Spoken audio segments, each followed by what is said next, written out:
Yeah. It's funny how money changes situation. Miscommunication lead to complication. My emancipation don't fit your equation. I was on the humble, you on every station. Someone play young Lauren like she done. But remember not to game to under the sun. Everything you did has already been done. What's up, y'all? Welcome to a new episode of The What? My name is Eric, and thank you guys so much for tuning in, listening, watching, however you're consuming this. Thank you guys always for the support. This is episode 7 of season 2, and today I'll be giving you guys music review of 2 albums that I recently listened to. One I've been listening to for a minute, but I wanted to, digest it more before I gave it, the full attention it deserved with a review.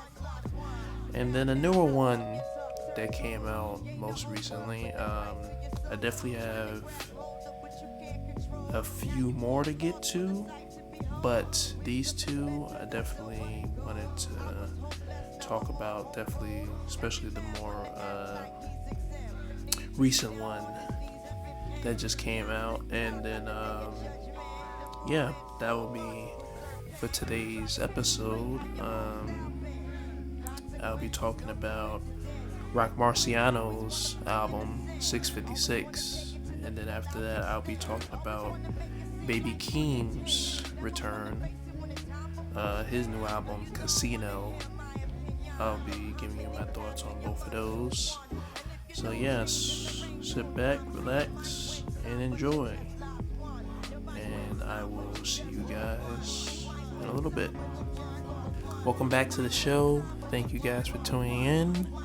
And the first album I'll be talking about is Roc Marciano with his latest album, 656.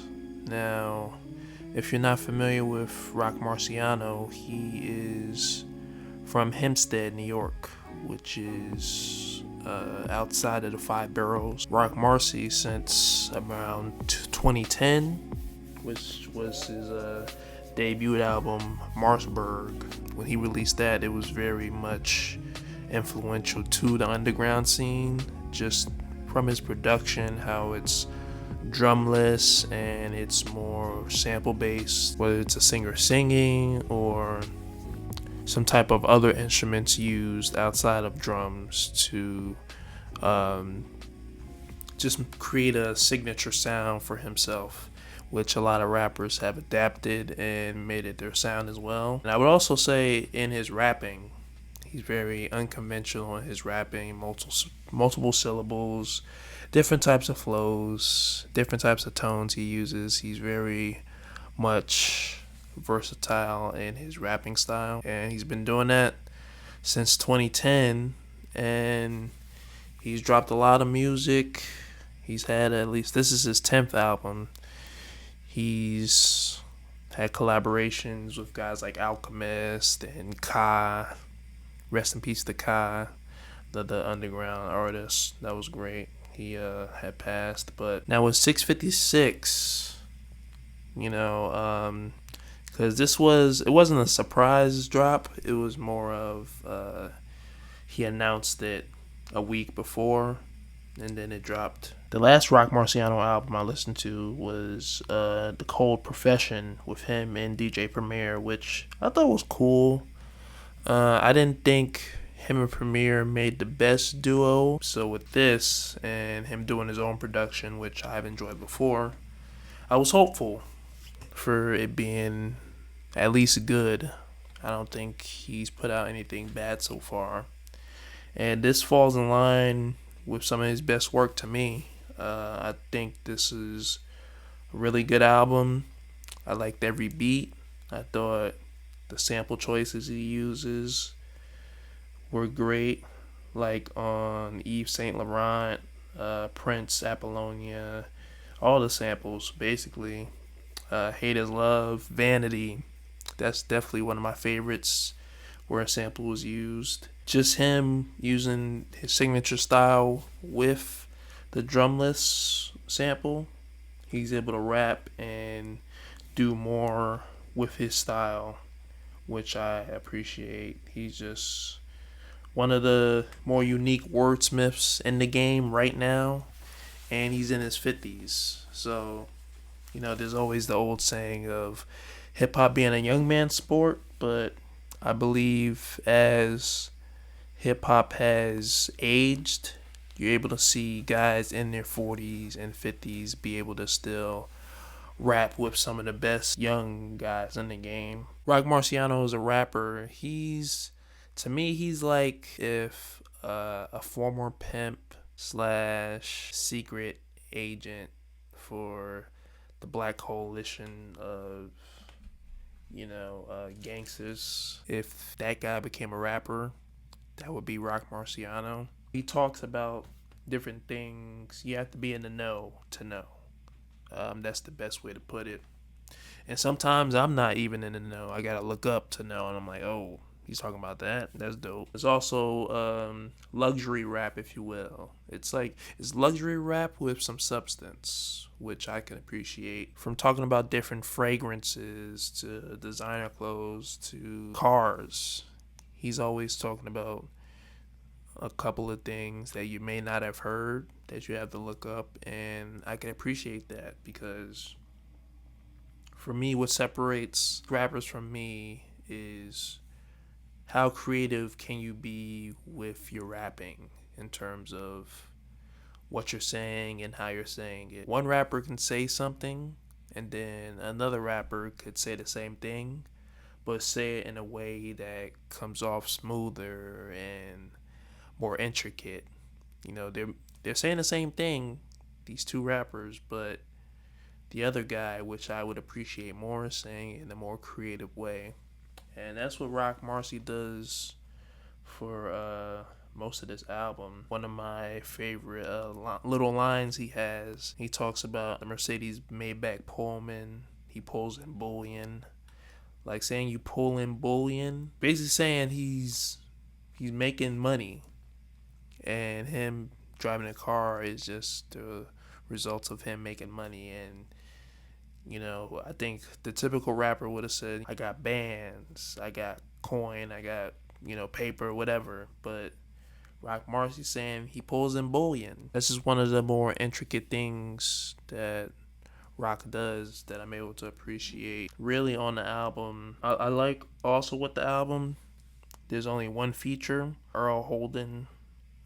He's a rapper that's connected with Roc Marcy. I believe he signed to him in some sort of deal. I thought his features were good. He was featured on Rain Dance and Trapeze.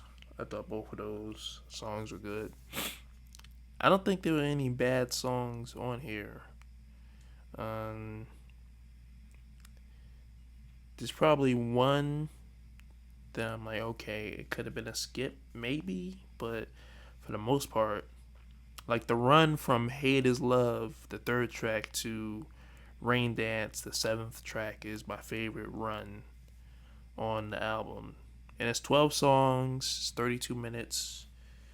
If you're familiar with how I like albums, I like shorter albums. I like, to get in, get out, give me the narrative you're trying to give me, and then let me be on my way. So, yeah, 656 by Roc Marcy. I really enjoy. He just has certain bars for me. Like one of my favorites, which is kind of humorous on the album. He says, as a young champ, it was said I had thunder in my underpants. When I struck the current, lift up her hair.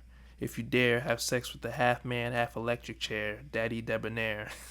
When he's doing that type of rhyming and, how he put it together, I think it's brilliant, honestly. And then the production, I think is really good. It's just high level rap. And if you can't recognize that, then I'm just sorry to tell you, you're not up there yet. Favorite tracks, I would say, are Hate Is Love, first to the seventh track. All my favorite tracks. Those 7 are great. And then I like Mellow, I like Easy Bake Oven, Tracy Morgan Vomit. Great album. Enjoyed it very much so. Last album review for this episode will be Baby Keem with his newest album, Casino, which this is a return after a 5-year hiatus, which he's done small features here and there. He's produced for some artists during his absence. But Baby Keem is back finally with his second album in his discography. His last album, Melodic Blue, which came out 2021, I enjoyed very much so. It didn't necessarily make me a fan, but it was something that I could enjoy, go back to a couple of tracks. The thing with Baby Keem is which his background, he's from Las Vegas. He's 25 years old, so relatively young in the game. He is famously known for being cousins with Kendrick Lamar. Him being cousins with Kendrick has granted him certain. He's basically had a fan base just off the strength of being cousins with Kendrick, but also him having a unique style with how he has certain vocal tones and the way he raps, and then the way he produces his own music, which he's helped Kendrick with the production side and some of the things with Mr. Morale and the Big Steppers in terms of features and, a little bit of help with hooks from what I've heard. When I listened to the first track, No Security, and he's doing the whole flow of, it's kind of like, how could I put it? It's kind of like a whole spoken word portion, but with a singular flow that he's doing. He does that for No Security, and then with Casino, the second track, it goes right into a hard-hitting beat, and then he does this whole regular Baby Keem flow that people are familiar with if they heard him before. Those first two tracks, I thought it was good. Also, the third track, Birds and the Bees, which I really, really liked. It's very catchy. Very much, catchy, I would say. It's very much upbeat. It's a very unique thing for Baby Keem. When I hear it, I'm like, okay, yeah. This is definitely one of the songs that would be in his discography. If you were to introduce someone to Baby Keem, this would be one of the songs that I would introduce them to, Birds and the Bees. And with those first three tracks, which I wasn't expecting the first three tracks. With going into the album, the first three tracks, I didn't expect them to be as good as they were. So I was enjoying the album. As a Kendrick fan, I wasn't anticipating him on Good Flirts, and then him being on House Money, I was anticipating as well. But honestly, those two tracks, some of the weakest on the album, which was kind of disappointing. As a Kendrick fan, I think his feature on Good Flirts was just okay. I didn't think it was bad, but I think he could have done more, could have been more creative. And then House Money is just him on the hook. Overall, I think that song is just okay. Even as a quote-unquote banger, I don't think it was as good as Casino, and I don't think it's as good as... I certainly don't think it's as good as the track the track that's coming up, a couple of tracks after House Money, but I thought it was just an okay song. Just going through the album, it's like, okay, I have a song that I like, and then it's like, okay, this song is okay, and then it's like, okay, this song could have been left off. That's how I feel about After House Money being I Am Not a Lyricist. I thought was good. If you listen to it, he obviously took inspiration from Andre 3000 in terms of his tone, his flow. You could tell it's Baby. You can tell it's Baby Keem, but you can also tell that he was heavily inspired by Andre, which I don't think was a bad thing. I thought it did well for the song.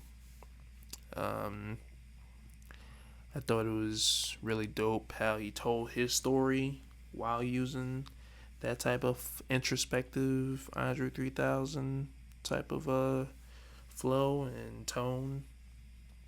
I thought was good. And then after that, I think after the sixth track, it's like okay, the last half of the album was my favorite from Sex Appeal, Highway 95, Dramatic Girl. Those were like songs. It's like okay, I'm not a fan of those songs. It's like okay, cool. They're not bad, but I could skip them. The ninth track on here, Circus Circus Freestyle, is the Baby Keem I highly enjoy. Used all of the styles, all of the flows he had at his arsenal, and I think he used everything he had and put it on this track, and it turned out to be my favorite song on the album. The last two songs, I mentioned Dramatic Girl before, which it wasn't bad, it was just okay. And then I thought No Blame was good, another introspective track. Throughout the album, he is talking about family issues with his mom, his uncles, his cousins getting involved with drugs and prostitution out being in Las Vegas, and how it kind of fucked him up. On No Blame, he's basically talking about how he's not blaming his mom for the things he went through because of the things she had to go through. Being alone in Vegas, coming from Chicago. I think the introspective look was good. He had a James Blake sample in there that I thought was dope. Yeah, he did his thing with that last track. But overall, as an album, and like I mentioned with Roc's album, this is a relatively short album as well. 11 songs, 37 minutes, which I like. But it's just some things, it's just, there's more songs on there that I think are okay than songs that I think are great. Like Good Flirt, House Money, Highway 95, Sex Appeal, Dramatic Girl. Those are like okay songs. But then the great songs, Casino, Birds and the Bees, I'm Not a Lyricist, Circus Circus Freestyle, like how great those were, those made me want more from the other tracks. Which maybe that's a me thing, but whatever. That's what I wanted. So yeah, as an overall album, it was cool. I'll go back. I'm definitely going back to the songs I named before. I'll definitely go back to those. But as a whole overall album, I don't see myself revisiting the whole thing. But not bad. As a return project, I thought it was good. As a return, hopefully he doesn't wait another 5 years. I mean, he should honestly release something next year or next 6 months. But that's just my opinion. But yeah, that was episode 7. I reviewed Roc Marciano's 656, and I reviewed Baby Keem's Casino. So yes, thank you guys for listening. Thank you guys for listening, tuning in, however you're consuming this. I'll talk to you guys next time, and I'm out. Peace.